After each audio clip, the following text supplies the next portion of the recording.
Assalamualaikum warahmatullahi wabarakatuh. Bismillahirrahmanirrahim. Alhamdulillah nahmaduhu wa nasta'inu wa nastaghfiruh wa na'udzu billahi min shururi anfusina min sayyiati a'malina. May yahdihillahu fala mudilla lahu wa may yudlil fala hadiya lahu. Asyhadu an la ilaha illallah wahdahu la syarika lahu. Asyhadu anna Muhammadan 'abduhu wa rasuluh. Allahumma salli ala Sayyidina Muhammadi wa ala washabihi ajma'in. Rabbi shrah li sadri wa yassir li amri wahlul 'uqdatam min lisani yafqahu qawli. Subhanaka la ilma lana illa ma 'allamtana innaka antal alimul hakim. Wa la haula wa la quwwata illa billahil 'aliyyil 'azim. Tuan-tuan sidang jemaah muslim-muslimat yang dirahmati Allah sekalian, alhamdulillah sama-sama kita memanjatkan syukuran Allah Subhanahu wa taala dan limpah kurnia dan izinnya kita dapat sama-sama berada di majlis kita pada malam ini. Insyaallah kita teruskan pembincangan kita dalam pasal yang ke-8 dalam kitab Aqidah Sunnah wal Jamaah. Kita dulu berhenti dan muka surat 86 ya. Iaitu dalil yang ketiga. Dalam tajuk kita iaitulah pasal yang ke-8 ini, iaitu mengenai rukun iman ya. Kita maklum ya rukun iman, pengertian rukun iman dan pembahagiannya. Jadi dah kita sebut dulu tentang rukun iman yang kita ketahui iaitu 6. Beriman kepada Allah, beriman kepada malaikat-malaikatnya, kitab, rasulnya, hari akhirat, dan beriman qada dan qadar ya, qada Allah dan takdirnya. Berdasarkan kepada pengarang ini telah kita baca dua dalil yang dibawa ya. Pertama sekali iaitulah yang wirid selalu kita baca, iaitulah amanar rasulu bima unzila ilaihi min rabbih wal mu'minun kullun amana billahi wa malaikatihi wa rusulihi la nufarriqu baina ahadin min rusulihi wa qalu sami'na wa ata'na ghufranaka rabbana wa ilaikal masir. Ini wahyu ya. Jadi sumber ilmu manusia ni ada dua ya, sumber ilmu. Pertama wahyu, itu ilmu yang tetap tidak ada keraguan lagi dan tidak didatangi kebatilan, ilmu wahyu. Yang kedua ilmu yang kita dapati melalui pemikiran akal manusia. Jadi akal manusia ini mungkin betul, mungkin salah. Sebab itulah akal mestilah berpandu ke wahyu ya. Sebab akal ni adalah, walaupun akal ini Islam letakkan dia sebagai satu yang sangat tinggi nilainya kepada manusia, walau bagaimanapun sekadar akal saja ada perkara-perkara yang tak sampai akal memikirkannya. Itulah mengenai hal-hal yang gaib ya, yang tak dapat ditanggap oleh panca indera ya. Yang di luar daripada keupayaan panca indera, maka di sana memerlukan kepada wahyu. Umpamanya mengenai Allah, siapakah pencipta alam, benda-benda yang gaib ya. Apakah yang berlaku setelah kematian seorang ya, itu semuanya akal tak sampai. Walaupun ada ahli falsafah, dia memikir-mikirkan, mengagak-agak saja ya, mengikut teori dia, tapi meleset kadang-kadang ya, tak sampai kepada hakikat yang sebenarnya. Sebab itulah maka manusia ini perlu kepada wahyu, terutama sekali yang berkaitan dengan akidahnya. Dalam wahyu ini itulah amanar rasul. Ada sebut sini apa? Beriman, pertama beriman kepada kitab yang diturunkan daripada Tuhan. Beriman kepada malaikat Allah, malaikat, kitab-kitab rasul. Di sini ada berapa? Cuma di sini tak ada sebut hari akhirat ya, tidak ada sebut qada qadar. Jadi ada dalam ayat-ayat lain. Dalam ayat yang surah Nisa ni, di sini ada disebut pula. Itulah ya ayyuhallazina amanu aminu billahi wa rasul. Ada sebut Allah, Rasul, wal kitab. Kemudian kitab yang diturunkan kepada Muhammad, kitab yang diturunkan sebelumnya. Baru dia sebut sana, siapa yang kufur kepada Allah dan malaikat, kitab, rasulnya dan hari akhirat, sungguh telah sesat yang jauh. Itu kita dah saya ulang sikit saja ya. Habisnya. Jadi maknanya apabila ada dalil barulah disebut mengenal. Kita sebut sini mengenal. Mengenal rukun-rukun yang 6 kita kenal. Bukan sekadar mengetahui. Tahu lain, kenal lain ya. Kita tengok saat ni pengarang ni menggunakan perkataan ma'rifah. Tapi kita baca dalil dulu. Dalil yang ketiga ya, mengenai iman ni. Firman Allah Ta'ala surah Baqarah ayat 77, bukan surah 56 ya. Laisal birra an tuwallu wujuhakum qibala al-masyriqi wal maghriba walakinnal birra man amana billahi wal yawmil akhir wal malaikati wan nabiyyin. Takat tu ya, tentang iman. Maksudnya bukanlah perkara kebajikan itu hanya kamu menghadapkan muka ke pihak timur dan barat, tapi kebajikan itu ialah beriman seseorang itu kepada Allah dan hari akhirat dan segala malaikat dan segala kitab dan sekalian nabi.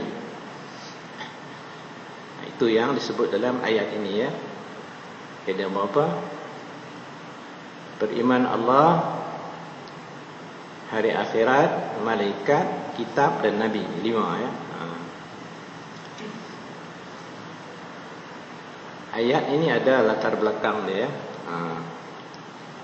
Apabila diperdukan salat kepada umat Islam ya, pada mulanya kiblat orang Islam ialah Baitul Maqdis, bukan Kaabah asalnya.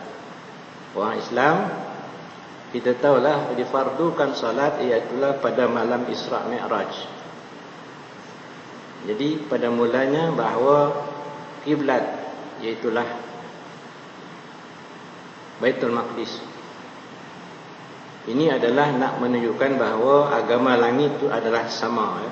Agama diturun Muhammad dengan agama Yahudi, Nasara dan agama apa yang dibawa kepada Isa itu adalah sama. Agama As-Samawi, agama langit. Walaupun dalam ilmu Allah SWT bahawa kiblat ini akhirnya akan diubah ya. Tetapi apabila Nabi berpindah ke Madinah, berhijrah ke Madinah, Nabi bila bersembahyang menghadap ke Baitul Maqdis terpaksa membelakangi Kaabah ya. Jadi Nabi sentiasa rindukan, mengharapkan supaya kiblat ini sentiasa Nabi melihat ke langit ya. Dalam surah Baqarah Allah sebut apa? Qad nara taqallub wajhika bis sama'i. Kami melihat taqallub wajhika, sentiasalah wajah kamu melihat ke atas langit, menunggu wahyu. Qad nara taqallub wajhika bis sama'i falanuwalliyannaka qiblatan tardaha. Maka berpalinglah kamu kepada kiblat yang diridai.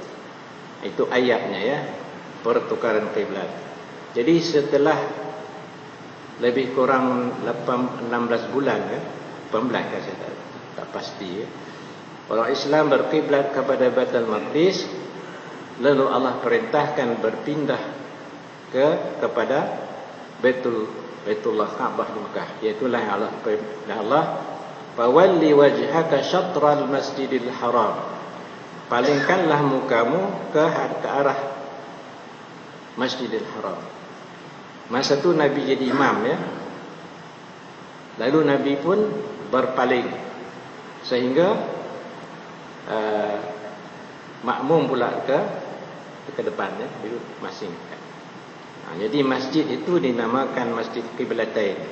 Kalau orang pergi ke Mekah, di antara masjid yang dilawati di Madinah itu ialah Masjid Qiblatain. Selain Masjid Quba ya, masjid yang ada 2 kiblat. Itulah Masjid Qiblatain. Di situlah mulanya bertukarnya kiblat orang Islam daripada Baitul Maqdis ke Baitullahil Haram. Apabila berlaku pertukaran, maka orang Yahudi pun heboh. Dia di isu ya. Tengok kata agama Muhammad. Ya, saat ni dah tak berapa nak tetap ya. Ni dah berlain pula. Itu dalam surah apa? Dalam surah Baqarah Allah cerita juga ya. Sayaqulus sufaha minan nas ma wallahum an qiblatin kanu 'alaiha qul lillahi al-masyriq wal maghrib. Sayaqulus sufaha, Allah mengatakan selagi akan berkata orang-orang yang bodoh. Allah kata orang Yahudi itu orang bodoh, sufaha minan nas. Mereka kata apa? Ma wallahum an qiblatin allati kanu 'alaiha. Apakah yang menyebabkan orang Islam ni berpaling daripada kiblat yang asalnya? Qul, katakan Muhammad, lillahil masyriq wal maghrib, kepunyaan Allah timur dan barat. Manakala Allah nak suruh menghadap ke mana pun, itu adalah kehendak Allah Subhanahu wa taala ya. Kemudian selain daripada itu, ayat ini diturunkan juga yang menerangkan laisal birra an tuwallu wujuhakum qibala al-masyriq wal maghrib. Bukanlah perkara kamu hanya menghadap muka ke timur dan ke barat. Maknanya masalah kiblat itu bukanlah perkara yang besar, bukan perkara asas dalam agama. Ia hanya sebagai arah untuk menyatukan ketika beribadah sahaja, itu sahaja. Tapi yang penting apa dia? Walakinnal birra, yang sebenarnya kebaikan itu ialah beriman seorang kepada Allah. Yang ni yang penting, iman ya. Tentang kiblat itu adalah hanya sebagai arah saja ya, untuk menentukan arah beribadah. Kemudian hari akhirat, percaya malaikat, percaya ke kitab, percaya kepada nabi ya. Tidak membezakan pula di antara nabi itu, semua percaya. Tidak seperti orang-orang Nasara yang hanya percaya kepada Isa, tak percaya kepada Muhammad. Orang-orang Yahudi pula percaya Musa saja, tidak percaya juga kepada Muhammad. Jadi tidak begitu ya, yang sebenarnya. Inilah. Jadi ayat ni sebagai dalil lah ya, dalil rukun iman dalam Quran.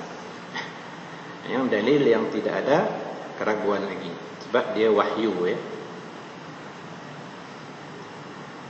Kemudian yang keempat, dalil yang keempat. Jadi sebab akidah kita ni mesti ada berdasarkan dalil ya. Sama ada dalil akal atau dalil nakal. Dalil nakal Quran dan hadis. Nakal mana yang dipindahkan daripada Nabi kepada kita dengan wahyu tu ya. Itu kata akal nakal.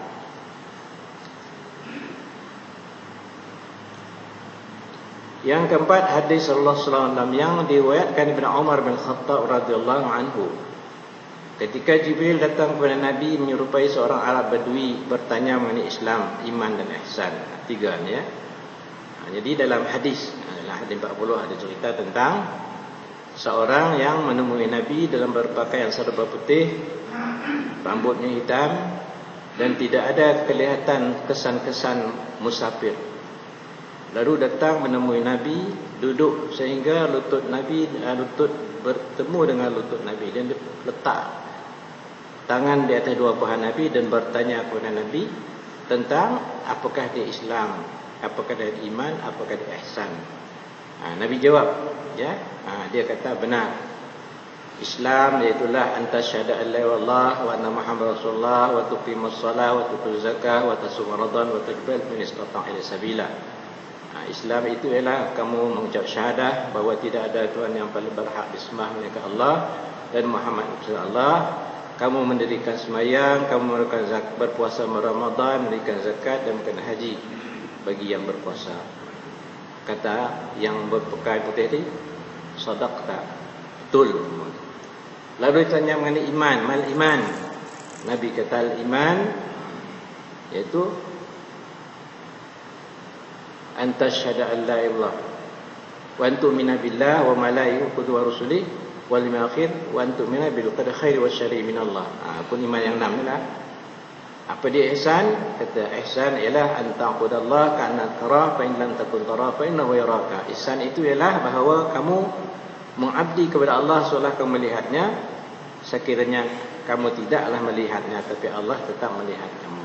Itu tiga ni yang dibawa oleh malaikat, ya. Apabila orang yang berpakaian putih ini meninggalkan majlis, lalu Nabi bertanya kepada para sahabat, tahu kamu siapakah tadi? Kata mereka, Allah wa Rasulullah alam, Allah dan Rasul mengetahui. Lalu kata Nabi, itulah ya Jibril yang datang mengajar kita tentang agama. Jibril. Jadi malaikat ni dia boleh menyerupai seperti manusia, ya.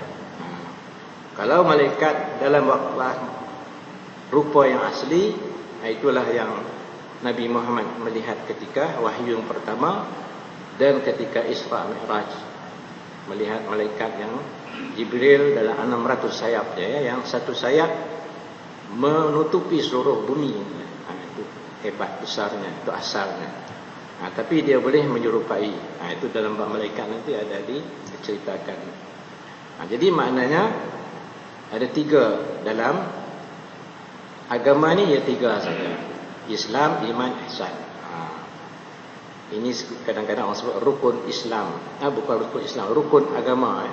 Kalau rukun Islam lain 5, rukun iman 6, rukun agama 3, Islam, iman, ihsan. Sebab itu ilmu fardu ain pun ada 3, ya. Pertama mengenai fardu Islam itu ialah merujuk kepada syariat. Itulah ilmu yang ada kaitan dengan cara kita beramal, ibadah khusus, sembahyang, puasa, zakat, haji, muamalah, ya, berjual beli, munakahat, tentang berumah tangga, hukum, jinayah, ya, dan sebagainya. Itu disebut apa ni dalam syariat. Kemudian dalam Islam juga akidah, iaitu iman, ya. Jadi kita ni membahaskan tentang yang kedua ni. Adapun ihsan iaitulah mengenai akhlak, akhlak ataupun tasawuf. Untuk hasil ataupun buah daripada amalan kita tentang Islam dan iman, dia membuahkan ihsan, ya. Itu dia buah ihsan. Jadi sampai kepada martabat ihsan itu adalah martabat yang tinggi sekali. Islam tu peringkat kita beramal. Tapi amal itu mestilah didorong oleh iman, ya. Kemudian amalan itu mestilah membuahkan ihsan. Ihsan ni adalah ilmu akhlak, ilmu tasawuf. Sebab 3 ni ilmu fardu ain, iaitu Islam, akidah, syariat, dalam ilmu fiqh. Cara kita nak membetulkan amalan kita. Iman dalam ilmu akidah, ilmu tauhid atau ilmu usuluddin, untuk membetulkan kepercayaan kita. Ihsan iaitu adalah ilmu tasawuf, nak membetulkan tujuan kita, hati kita ni, memperelokkan hati. Sebab hati adalah segala-galanya lah, ya. Innallaha la yanzuru ila suwarikum wala ajsadikum walakin yanzuru ila qulubikum wa a'malikum. Ini tempat Allah melihat. Allah tidak melihat kepada rupa kamu dan harta kamu, tapi Allah melihat. Mana melihatnya? Allah hanya menilai. Itu ila a'malikum wa qulubikum. Hati, ya.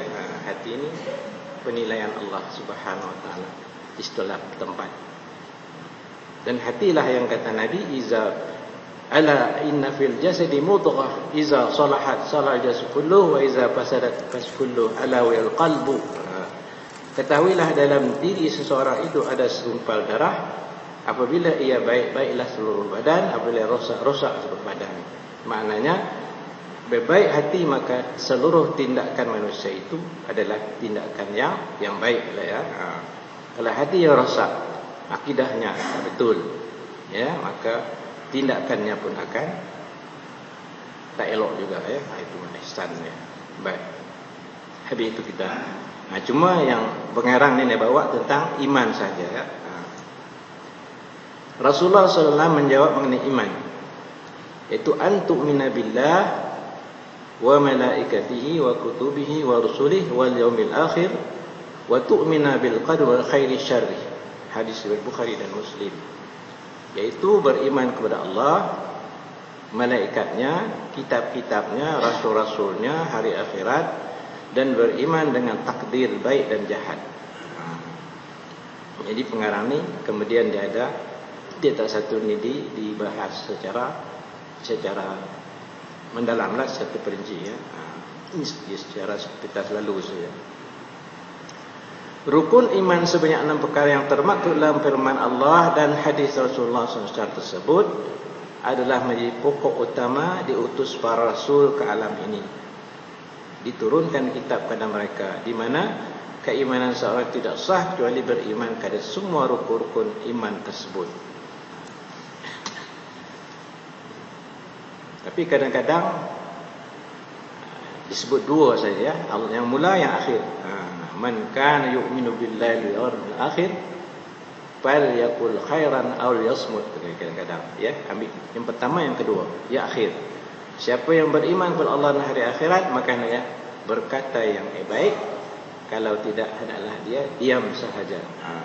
Man kana yu'minu billahi wal yawmil akhir falyukrim jarahu, misalnya. Siapa yang beriman Allah dan hari akhirat, maka hendaklah ia memuliakan tetangganya. Banyak ayat-ayat macam tu ya, dalam Quran pun ada ya. Man kana yu'minu billahi wal yawmil akhir.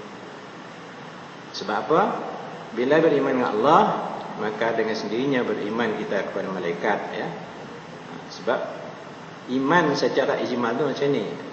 Amantu billah wa bima qala Allah wa amantu bi rasul bima qala rasul. Aku beriman kepada Allah dan beriman semua firman Allah. Beriman kepada Rasul dan semua yang disabda oleh Rasul. Itu secara ijmal, secara iman, secara apa? Secara umum ya. Secara umum. Beriman kepada Allah dan kepada apa yang difirmankan oleh Allah. Beriman kepada Rasul dan kepada apa yang disabdakan oleh Rasul. Jadi maknanya sah iman itu mestilah kesemuanya ya, iman semuanya. Dan iman ni pula dia tidak boleh ragu ya. Sebab itulah dinamakan makrifah. Makrifah kan kita sebut makrifat. Makrifat ni lebih halus daripada mengetahui.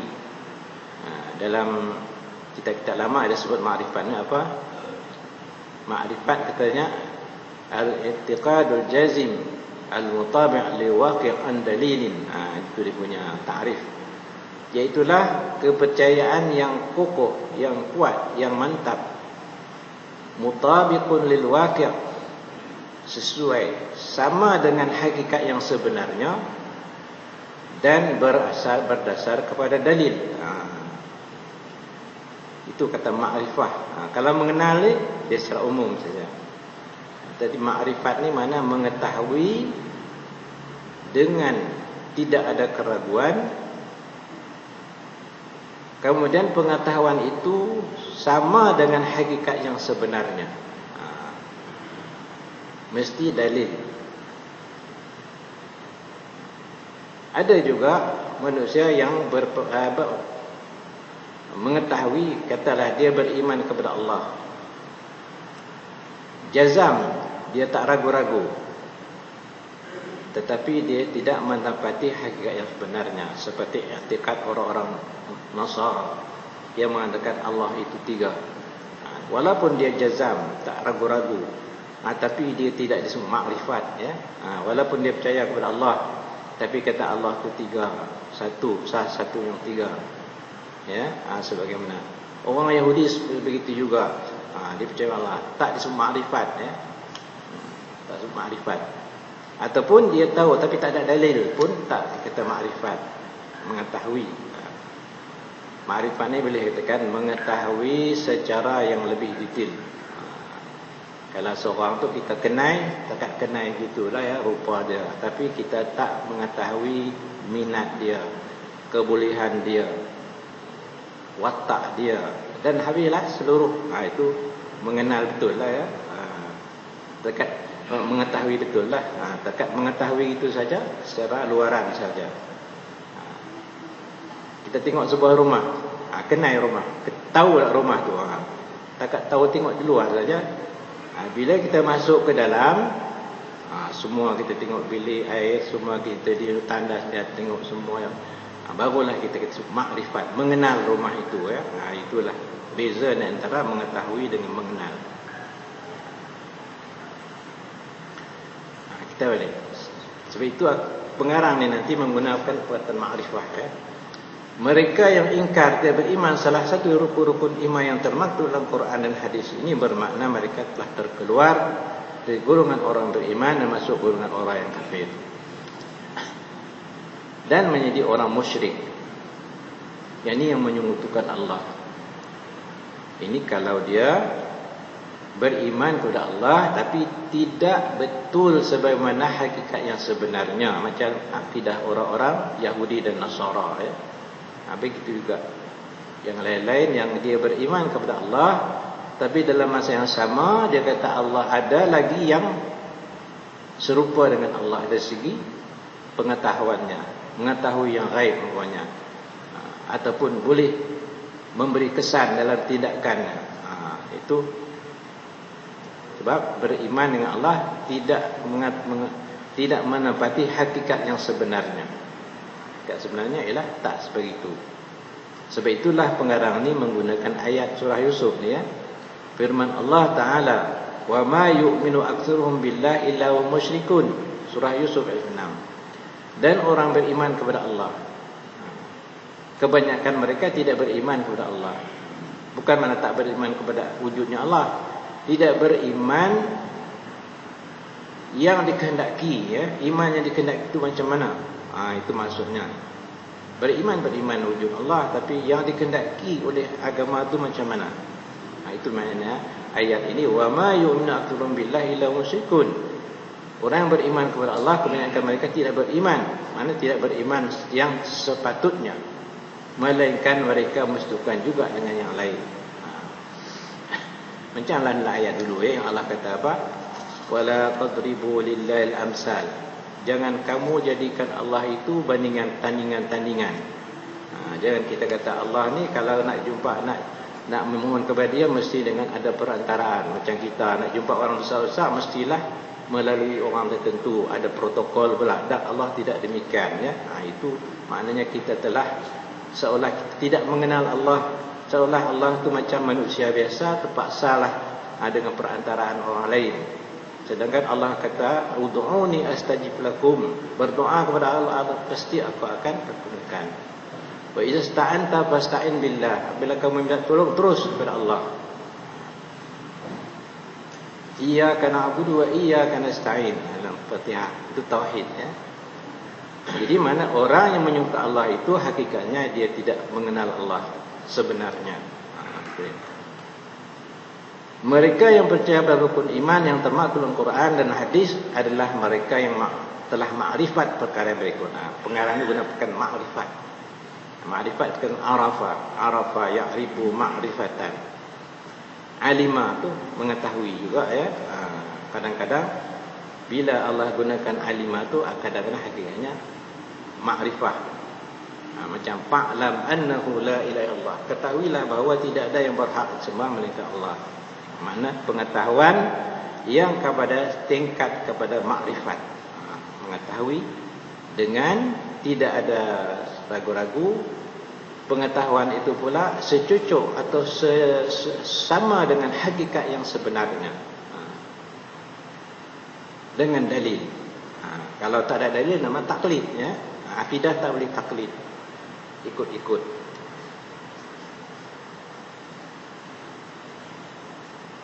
Dalam Jawahar Tauhid katanya, wa kullu man qallada fit tauhid imanum yakhlu min tardidi. Setiap orang yang bertaklid dalam hal perkara akidah maka imannya sentiasa dalam keadaan ragu. Dia boleh terpengaruh dengan kata-kata orang lain sebab akidah dia tak kuat ya.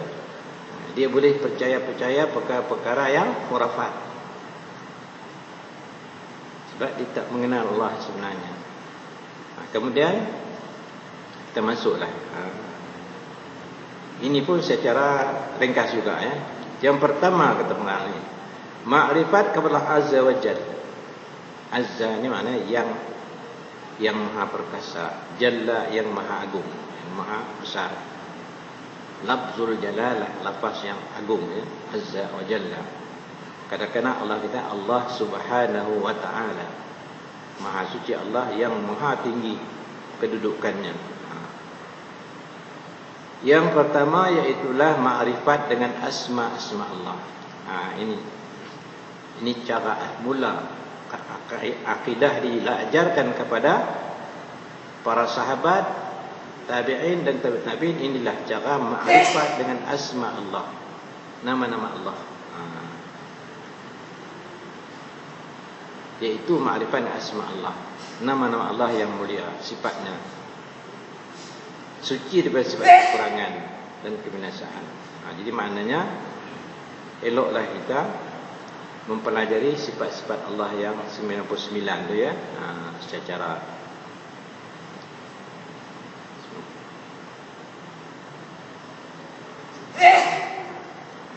pengarang ni ada sentuh sikit mengenai asma. Dalam sukatan tampil ni memang ada ya, tentang membahas tentang asma. Saya semalam tu tiga dalam masa sejam mempelajari 3 asma Allah. Allah, Ar-Rahman, Ar-Rahim. Ini dibahas satu-satu.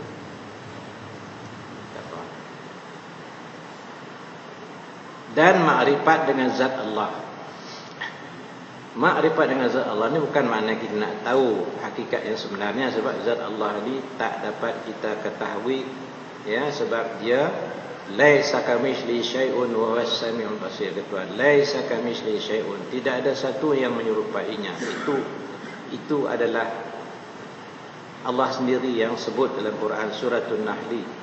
Jadi bila ada saja tergambar dalam lintasan kita, maka Allah bukanlah yang demikian itu ya. Sebab kita mensucikan, tanzih, suci dari sifat kekurangan dan kebinasaan. Dan makrifat dengan zat Allah sekadar kita secara ringkas saja. Sebab ada larangan kita nak mengetahui zat Allah ni.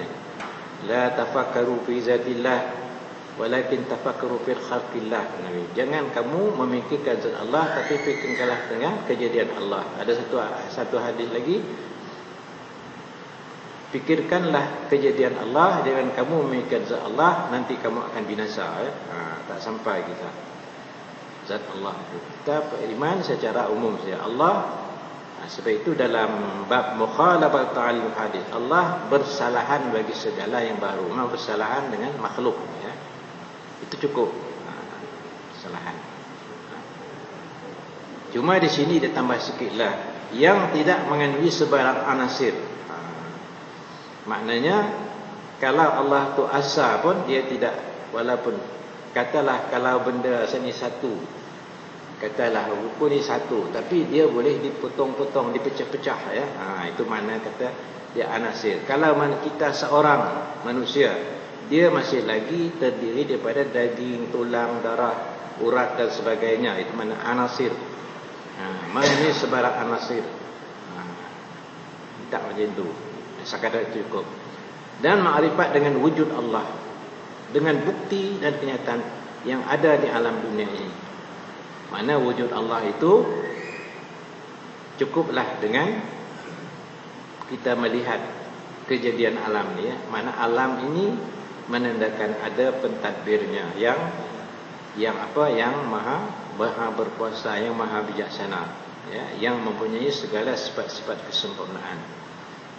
Quran banyak macam tu lah ya. Macam dulu Allah suruh tengok apa, fal yanzur isa ila ta'amihi kan. Manusia hendaklah melihat kepada apa yang dimakan. Bagaimana Allah menyediakan makanan yang kita makan tu ya. Fikirkan.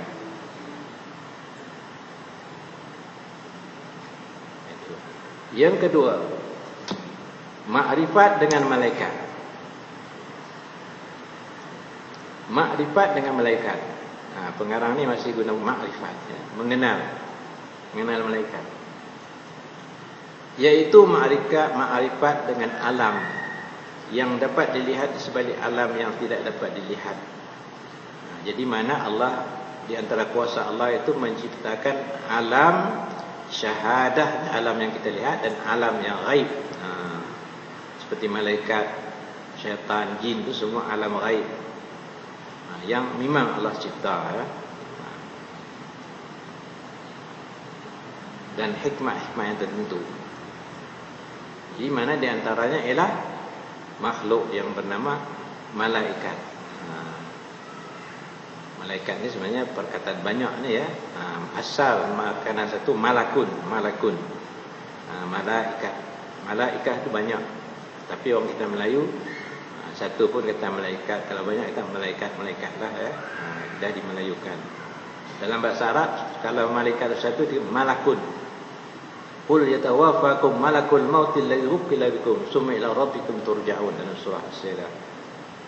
Summa yatawafakum, summa kemudian Allah matikan, yang di mana Allah mewakilkan seorang malaikat, malakul maut, malakul maut, malaikat yang mengambil nyawa, ya.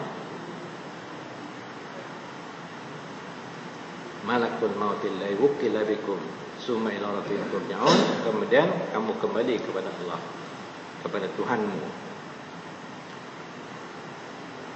Yaitu alam yang gaib yang tidak dapat dikesan oleh panca indera. Tak boleh dikesan panca indera. Ada perkara yang tak kita nampak tapi boleh kesan, ya. Seperti angin. Walaupun kita tak nampak tapi kita boleh kesan, kita boleh rasa hembusan angin, tiupan angin. Walaupun kita tak nampak. Ada yang kita tak nampak tapi dia ada, tapi tak boleh kita nak kesan. Dia itu malaikat. Kecuali bila dia menjelma dalam bentuk manusia. Syaitan itu juga, jin dan sebagainya. Ini tidak termasuk dalam golongan makhluk yang wujud jismaninya. Itu di antara kekuasaan Allah mencipta, ya. Jadi beriman dengan malaikat ni dia ada kaitan, ya. Sebab bila beriman malaikat, sebab dia ada kaitan dengan Rasul. Sebab Rasul menerima wahyu. Di antara malaikat ada yang tugasnya menyampaikan wahyu kepada Rasul. Dan malaikat juga yang memang kita ni taklah berpisah daripada dua malaikat yang sentiasa berdampingan dengan kita, iaitu Raqib dan Atid, ya. Dan juga malaikat yang lain, malaikat hafazah. Dan juga malaikat-malaikat yang kita nampak sekarang ini ada, ya. Dalam hadis kata apa? Innal malaika la tad'ajna talibil ilmi ridan bima innal malaikata la tad'ajna li talibil ridan bima yasna'u. Sesungguhnya para malaikat itu merendahkan sayapnya kepada orang yang menuntut ilmu, ridan bima yasna'u, karena ridha, suka kepada apa yang dilakukan oleh mereka. Itu, ya, hadis yang sahih yang menunjukkan dalam majlis-majlis ilmu malaikat ada sama. Majlis-majlis orang berzikir, majlis-majlis orang baca Quran, di sana ada para malaikat, ya. Itu di antara benda yang gaib yang kita beriman, ya. Ada malaikat. Begitu juga malaikat yang sentiasa, ini akan datang ada juga sebutnya. Cuma kalau seorang itu di antara malaikat itu duduk, selagi dia tidak batal wudu, malaikat sentiasa berkata, Allahumma ighfir lahu warhamhu. Allah, ampunilah dia dan rahmatilah dia. Malam ya, selagi dia tidak berhadas. Selalu kita duduk, kan, nak tak balik ke rumah tu duduk atas maghrib isya baca Quran, kan. Maka satu, dapat pahala i'tikaf. Yang kedua, kalau baca Quran pahala baca Quran. Yang ketiga, dapat pahala istighfar daripada para malaikat. Jadi banyak, ya. Lebih, ya. Kemudian ma'rifat dengan Rasul.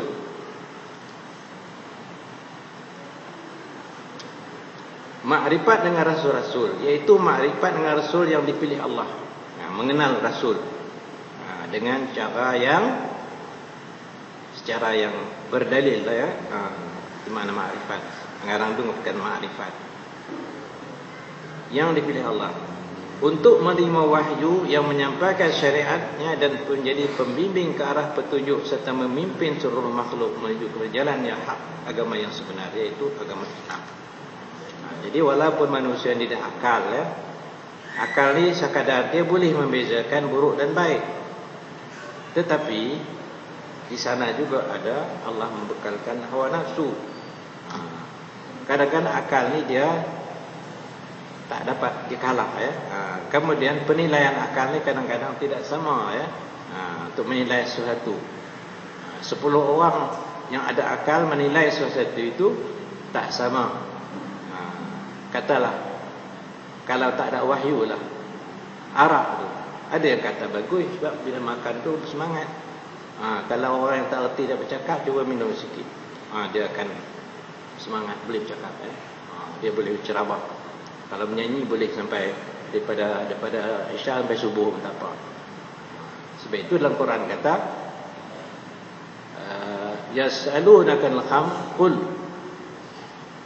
manafi'u lin-nas asmuhuma akbar min nafi'ina. Sebelum diharamkan arak itu Allah kata ada faedah pada manusia, tetapi dosanya lebih besar daripada manfaatnya. Sebelum turun ayat yang akhir, innamal khamru wal maisir, tu ayat yang akhir, sebab dalam pengharaman arak ni 3 peringkat, ada 4 peringkat. Akhir sekali baru dah turun, innamal khamru wal maisir wal ansab wal risun min syaitan fajtanibuhu la'allakum tuflihun. Arak, judi, berhalal dan nasib adalah risun, perkara keji, amal syaitan. Fajtanibuhu, hendaklah kamu jauhi, la'allakum tuflihun, semoga kamu boleh kejayaan. Itu ayat akhir. Ada ayat juga, wala taqrabu shalah wa antum sukara. Jangan kamu hampiri sembahyang sedang kamu mabuk. Itu pada mulanya orang Islam boleh minum arak, tapi bila nak sembahyang jangan. Masa nak sembahyang jangan minum. Sebab saat ni dengan sembahyang kacau lah. Memang berlaku pun, sebelum diharamkan waktu sembahyang tu, mengikut riwayat baca surah kafirun lah, tak habis-habis. Qul ya kafirun la ta'budun wa ta'budun sampai tak jumpa lakum dinukum.